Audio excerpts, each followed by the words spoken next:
So I had a recent fallout with one of Julian's ex-buddies. Now they'd fallen out before due to weed and women, which is, like I said, in the street you're gonna fall out on that anyway. You know, I've seen so many people who claim to have good principles, they claim to have some good standards, and when it comes to weed, women, or even the smallest things, they throw that right out the window. You know, so I would say that. Everyone's morals get tested. Over time, or over an extended period of time, you will get tested and called out on your own bullshit. Alright? And the streets is no exception. There are people saying things in their safe environment that they think that because they come from a posh environment or they come from an upper middle class environment that they're exempt from those rules.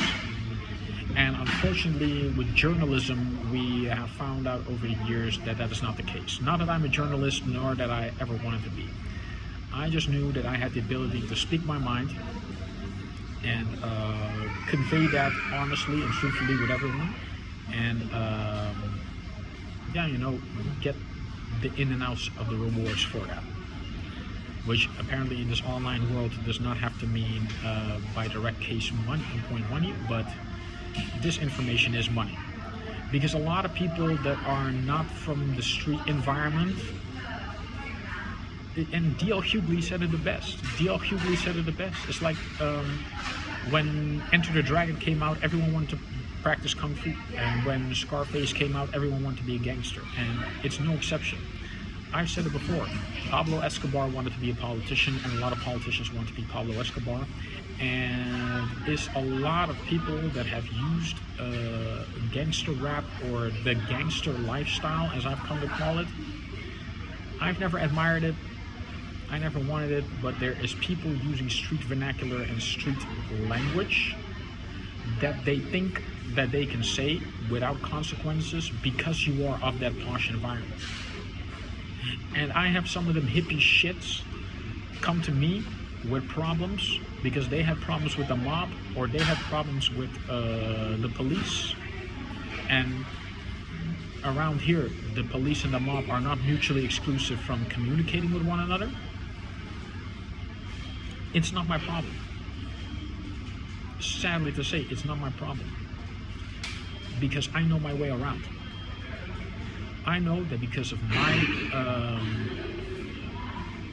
background, and my background meaning that I come from a middle class family, but I grew up with everybody. So that means I already inherently know, and being raised in a multicultural environment and an island environment, that there's just certain things you don't do, there's certain things you don't say, and there's certain things you can say and do, but don't be exempt from the consequences of it. And so many people have been programmed by this gangster-like lifestyle. Alright, this Scarface type of mentality. I mean, look how many people around the world have fallen victim to it, and look how many people, because they don't know, are going to fall victim on it. Because I've had people say and do things over the years, just to give an example, right? I know one guy, he looks at me with an antagonizing look. But when I give him the same return on investment, he looks for the medical officer for help. You know? And I met a Jamaican gangster from UK. He was out here and he says like, yeah, but they don't know. He said, no. They know exactly what they're doing. They just think they're exempt of it, of the consequences. And there are some very real and dangerous consequences. Like you see these Mexican influencers or just Argentinian influencers, and they're trying to say shit about the mafia, and next thing you know, they end up in a suitcase somewhere. Or they end up dead because they said the wrong thing to the wrong guy. And around here, unfortunately, is no exception. It's people like to think that they're exempt from those consequences until they find out that there are some real active consequences to not only talking disrespectfully about someone, but to treat someone in a disrespectful manner. And people think that they can come here and it's an illusion or it's a deflection of, oh, you can just say whatever you want and there's no consequences to it. I've had to learn a long time ago that you pay for everything you say. You pay for everything you say. And any walk of life, there is no exception to it. Because as soon as you leave your office, or as soon as you leave your house, as soon as you leave your pavement, you are on the streets. Now, we use that to call upon women out on this, but men need to be called out on it too. Because you are on the streets thinking you can say and do whatever you want. And there are a lot of streamers right now on Kick, and I've seen a lot of people call them out on it as well. It's like, they're in Vegas doing this shit. If this was anywhere else, there'd be a retaliation. And this is coming from some guy who isn't in that life. So imagine if you were in that life, because people that are about that life, they would have said the same thing. And I'm not even in that life. Or people have tried to push me in that life, and I was like, no. As soon as you are on the streets, actively or inactively, you are part of that life. They don't call it the concrete jungle for no reason. As soon as you leave your safe home environment, you're of a different environment. And you're going to have to adapt to that environment. And if you're not used to or don't want to be in that environment because you think you're better than anyone else, the Tower of Babylon fell for that reason. Everyone thought they were untouched. And there's a lot of politicians, and there's been a lot of people, and there's been a lot of AKA drug dealers or cops or important figures. They thought because they had the right affiliation or they had the right type of clanism that they could not get touched. And they all ended up being touched in the end. In the end, they all ended up being touched because they thought they were untouchable. And all it takes is one aspect you didn't look out for, or the one moment that you weren't looking, that gets you. Because everyone equates to 50 Cent as the gangster guru, or the one that did it and made it because of a slogan. And not recognizing that that slogan could have turned the other way around very easily. And that despite what you think he's been through, that you're not exempt from meeting those same consequences the other way around. It doesn't matter where you are, because even 50 would say that being in business is no being in a building is no being different from being out on the streets. It's cutthroat, it's deadly, and there are consequences for stepping out of the registered norm. Which I didn't try to do because I didn't want to step on anyone's toes. But when you get stepped on as much as I have, you will find a way to give people what they're asking for. And you can't go around here, or in island life, or in any life for that matter, walking around as if you own everything and that you can be touched. Because there will be people that will remind you of set much. That you are not untouchable, you will be touched, and it will be deadly or ugly. Because you have the good and bad and the ugly, right? Part of the reason I use these things and use these slogans is to know that no idea is original. So whenever I use these things, they're going to resonate with someone. Because there's too many people walking around, looking around, thinking that they're untouchable. That they're untouchable simply because they have the right skin color, or they have the right, hey, go to Italy. It doesn't matter what skin color you are, anyone can get cut. Go to Argentina, it doesn't matter what skin color you are, everyone can get cut. It doesn't matter if you have blonde hair or blue eyes. If you go to Venezuela, it doesn't matter, anyone can get cut. And that's something that people just have to realize, that you're not exempt from whatever social status and clanism you got, because it's all copied from India, which all resulted into the red banner versus the blue banner, all right, which you have the blue 101 families trying to keep the 1001 families, red families, from coming at them.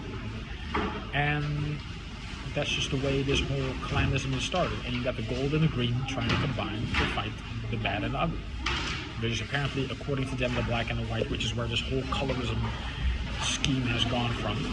And trying to perpetuate a false sense of unity while promoting a whole lot of violence everywhere else. And unfortunately, no one is exempt from that violence.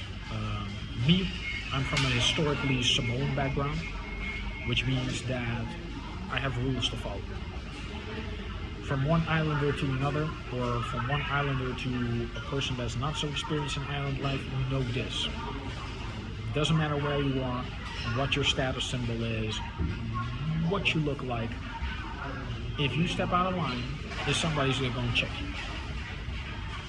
And you're not exempt from being checked, and you're not exempt from being checked upon, because I've made it very clear and comfortable that I'm going to stay in my lane, and that means people notice a pattern, and I mean people know what I do on a daily basis. That makes people aware of what I do, and that makes people aware that I'm communicating backwards to them also, and letting them know that, hey, I mind my own pattern. You guys do what you want to do. I don't want to infringe upon yours. Don't infringe upon mine. Because I've had a lot of Polish guys come here too thinking that they're hot shit, and at the end of the day, it's like, if you become a problem that I have to deal with, or if you get in my way, or you become a problem for me that I have to deal with, I'm going to deal with you. Because I did all the other shit already and it didn't work. So if you become a problem I have to deal with, I'm going to deal with you. And as long as I keep it clean enough, cops aren't going to get worried.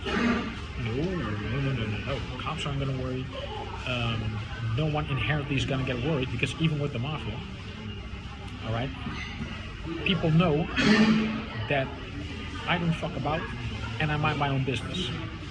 So if I make your business my business, that means you inherently try to infringe upon my business, which is a dumb thing to do, because all I want to do is mind my own business. I've had people tell me, oh, I should get a job, I should do this. It's like, as long as I'm not infringing on your business, don't infringe on my business. Because if you make your problem my business, I will have to shut it down. And that's just on regular. We don't even have to equate any other thing to it, it's just logical. Alright? So, I'm not in it to win it, I'm not in it for the ink, because at the end of the day, all I want to do is live my life. Which is all I ever want. Alright? And I did everything to make sure and exempt that I don't have to do what everyone else has to do. So don't try to make me do what everyone else has to do, because I will do the opposite. And that's just all facts. Like, I see a lot of people, like, I haven't even been on Kick. I haven't even been on some of these new streaming platforms where I've seen Due to Abba and Preach that they're just doing a lot of shit right now that, like, and all for that bank, all for that attention. But it's energy, and that energy gets returned on investment either ways. And I've had problems with cops because I didn't want to do certain shit just to feed other people's illusion, which I was never going to do, and which I was never going to allow to happen or let happen, because that would be a very valuable mistake on my part. And like I said, there's a big complaint about racism right now around here. That's not even a part of me. I'm so outside of it. But if that were to happen, I knew how to check it.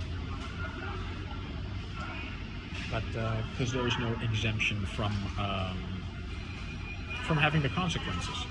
People want to promote anti-whiteism, and I sit here, look, there is no anti-whiteism without you having to take some accountability, which, because of their red Aryan code, they think they can have exemption from that. There's no exemption from returning upon your own investment. People want to talk to me about pulling the race card. It's your race. It's your card. Uno reverse.